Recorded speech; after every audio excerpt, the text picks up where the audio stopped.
কেউ আমাকে কেন ভালোবাসবে? কারণ ছাড়া মিথ্যা স্বপ্ন দেখবে। আমি তো বাস করি কল্পনার শহরে।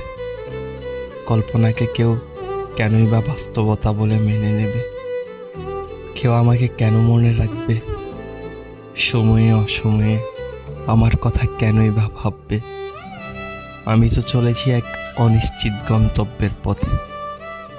কেউ আমার সাথে কেনই বা এই পথ চলতে চাইবে? কেউ আমাকে কেনই বা আঁকড়ে ধরে রাখবে?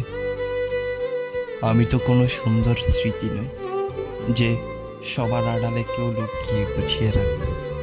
কখনো নির্জনে বসে আমাকে আনমনে ভেবে হাসবে। বলো, কেউ আমাকে কেন তার সুখের কারণ মনে করবে? আমি তো এক দুঃখের সাগর। দুঃখের সাগরে কেউ কেনই বা সাঁতরাতে চাইবে? আসলে কেউ আমাকে কেন ভালোবাসবে?